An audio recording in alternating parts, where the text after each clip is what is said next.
untuk gali itu benar-benar perjuangan kamu mau sampai sejauh mana untuk kayak yang apa yang kamu pahami. Uh, Menang, Maybe ya, mungkin ini loh. Kalau saya lihat kan seperti yang saya omongin tadi sebelumnya, uh, dalam setiap skema yang punya hidden agenda ya, yang punya agenda-agenda rahasia gitu. Cara membongkarnya itu sangat simpel. Follow the money. Ikutin uangnya. Dan skema COVID ini, kalau kamu follow the money, itu semua ujung-ujungnya itu ke farmasi, vaksin. Jadi jika kita hendak melawan atau jika kita hendak memenangkan pertempuran ini, jangan sampai kita dibawa ke situasi kita harus menerima vaksin. oke. Ya, sekarang saat ini apa yang mereka lakukan agar orang-orang atau seluruh apa yang mereka lakukan agar masyarakat dunia ini menerima vaksin? Yang mereka lakukan saat ini adalah satu, membuat orang-orang terbiasa diam di rumah. Ya, Ya. Dua, bagaimana cara membuat orang-orang diam di rumah? Sebarkanlah ketakutan. ya, Ya. Ketika ketakutan sudah berhasil, media massa, media mainstream sudah menjadi instrumen untuk menakut-nakuti dunia. Keempat, lakukanlah bikin psikologik orang-orang ini, manusia seluruh dunia ini, bikin psikologi mereka tuh agar mereka menerima, agar mereka bosan. Jadi desperate, how to make people desperate. Jadi sekarang ini narasi yang terjadi adalah bagaimana membuat masyarakat bumi, masyarakat dunia ini desperate, benar-benar putus asa, sehingga mereka benar-benar akan melakukan apa saja, mereka akan melakukan literally doing anything. So human race akan tiba di ini rencana mereka ya. Human race akan tiba di satu titik di mana human race, ras manusia akan tidak punya opsi lain karena mereka saking bosennya di rumah, saking tidak bisa survive-nya di rumah, saking tidak punya pilihan di rumah, saking kesepiannya, saking mumetnya, stresnya di rumah. Akhirnya mereka tiba di titik saya rela diapain aja, yang penting kehidupan bisa kembali normal. ya, Ya, jadi kita semua saat ini seluruh dunia digiring ke titik itu. ya, Kemerdekaan kalian diambil, kebebasan berekspresi kalian disikat, semua disikat pokoknya. Kamu hak-hak asasimu sebagai manusia itu sedang diambil, tapi kalian tidak sadar karena yang mereka pakai sebagai bungkus, yang mereka gunakan sebagai bungkus untuk melakukan itu semua adalah virus. Jadi ya, virus ini kan nggak kelihatan, ya, itu. Daripada mereka memakai tentara untuk nakut-nakutin kita, mereka memakai hal yang tidak terlihat, because mereka memakai media mainstream yang langsung nyerang ke TV-TV kita, langsung nyerang ke handphone kita. Mereka tidak perlu tentara, tidak perlu ormas. Dan itu mereka lakukan terus-menerus. Jadi sekarang ini kita digiring ke narasi, semua selebriti juga sudah, selebriti-selebriti internasional mereka juga terlibat di skema ini. Mereka sudah dikondisikan untuk mensupport skema ini, entah mereka dibayar atau dijanjikan hal yang saya nggak tahu. Yang jelas mereka terlibat di skema ini, mereka menggiring opini dunia. Ini kenapa orang-orang tiba-tiba Pangeran Charles, Tom Hanks, Idris Elba, beberapa selebriti Indonesia juga banyak yang selebriti kelas B juga yang tiba-tiba berbarengan mengaku kena COVID. Atlet NBA, atlet bola yang notabene sehat, yang mereka tuh tiap hari latihan, physical mereka juga kena. Ini kan signalnya jelas banget ini. Kenapa mereka memilih selebriti? Karena masyarakat umum akan berpikir selebriti itu orang-orang yang jarang ngumpul di keramaian. Selebriti nggak mungkin antre di pasar atau di bioskop. Mereka pasti dapat premium service. Kenapa beberapa tokoh olahraga, selebriti olahraga, atlet yang terkenal mereka mengaku kena COVID ya, agar masyarakat berpikir atlet aja yang setiap harinya olahraga, yang sehat, segar, bugar seperti itu, mereka bisa kena, apalagi saya. Ngerti nggak? Jadi satu, kamu dibuat percaya kalau orang yang jarang ketemu sama orang lain, orang yang tidak berdekatan dengan orang lain, dia aja bisa kena loh. Tom Hanks bisa kena, apalagi kamu. Oke, masyarakat takut. Kedua, tapi kan kalau saya sehat nggak apa-apa. Apa? Kamu lihat itu. Ngerti nggak? Kalau masyarakat itu melawan dengan persepsinya. Tapi kan saya sehat. Ini kan virus ini cuma untuk orang-orang yang sakit. Lihat itu atlet-atlet NBA, lihat tuh atlet bola, mereka ada yang kena juga. Patahlah kan argumen-argumen masyarakat itu patah kan? Oke, akhirnya mereka berpikir, orang yang seperti itu aja bisa kena, apalagi saya. Itu efek how it kills your mind. It's so magnificent, you know. Itu Ya, kuat ya. banget, it's so strong.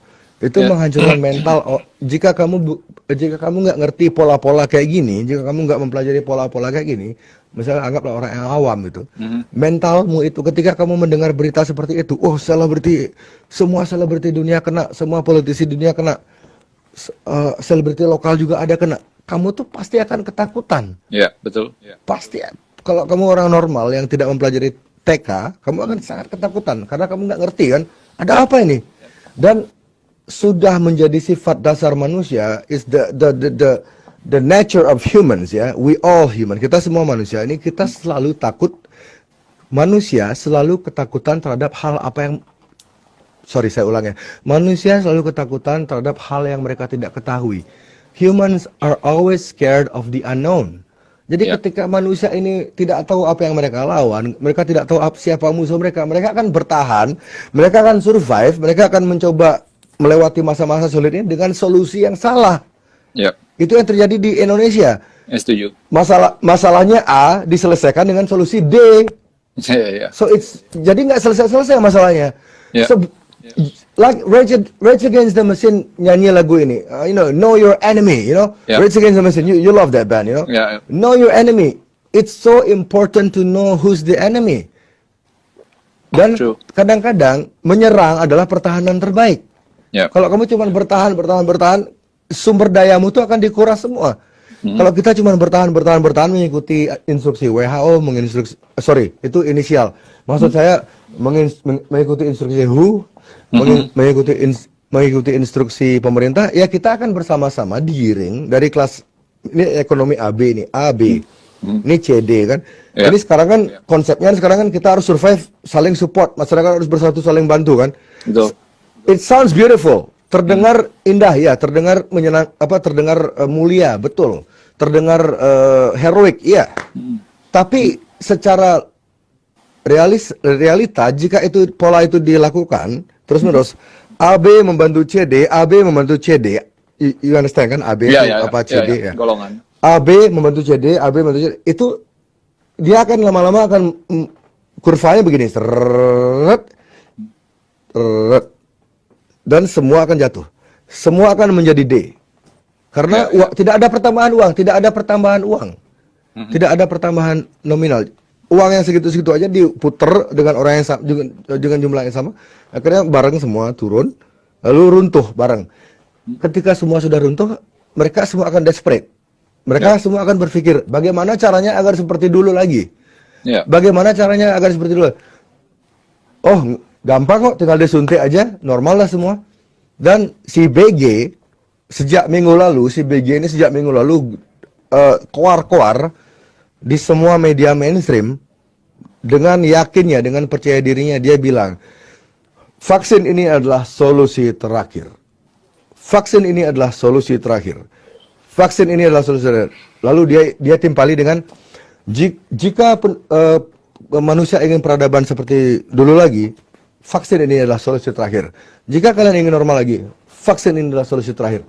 Berapa banyak kebetulan yang harus kamu misalnya kalau orang punya nalar itu kan udah jelas banget ini orang ngomong tentang depopulasi, ngomong tentang vaksin belasan tahun yang lalu dia udah keluar tentang vaksin.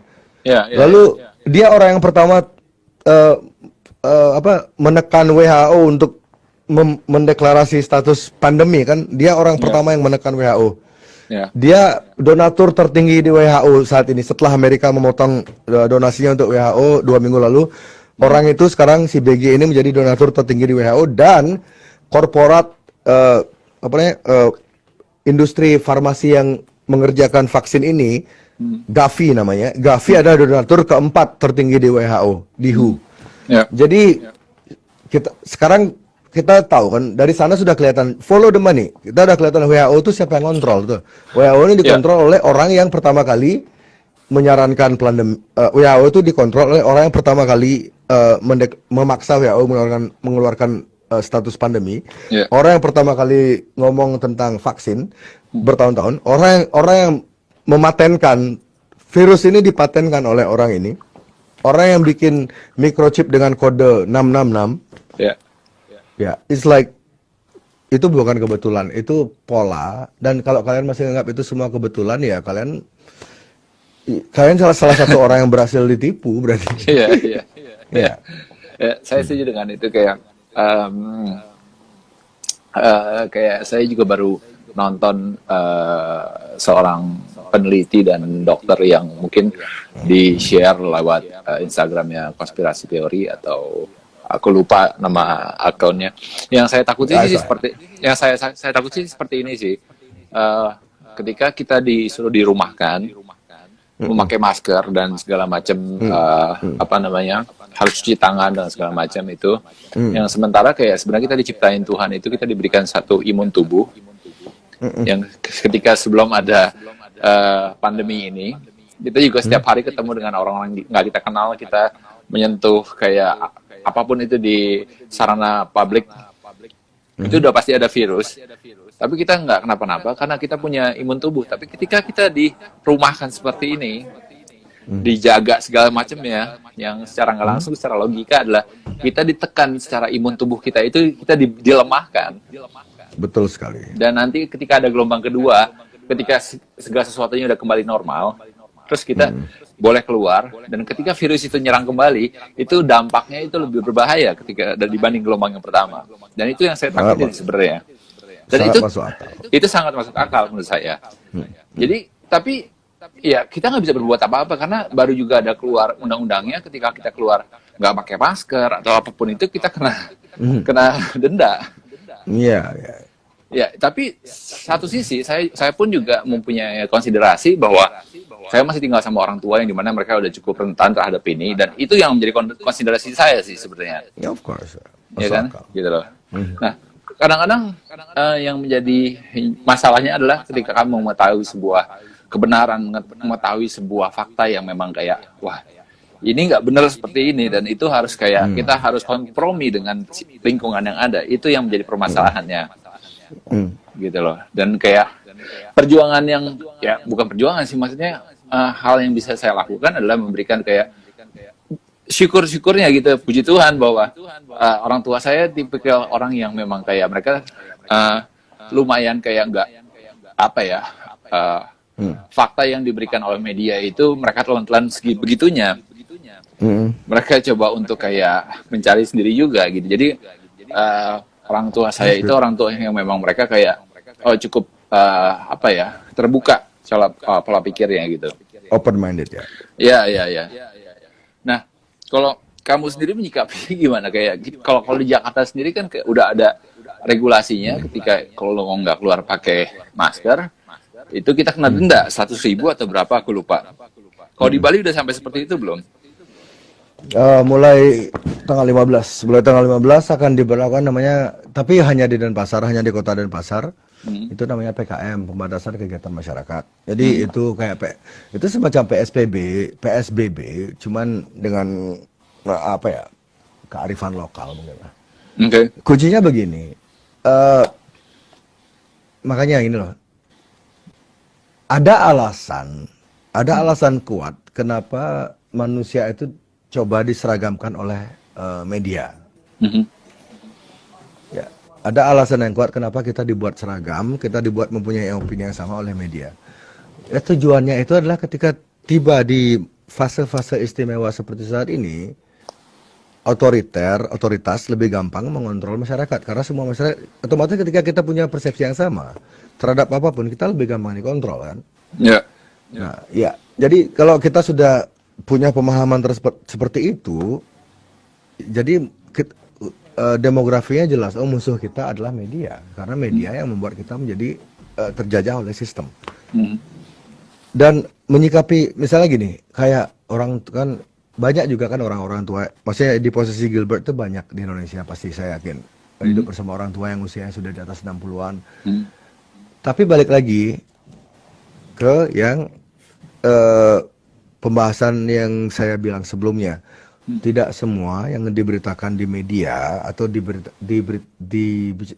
dibicarakan oleh dokter atau orang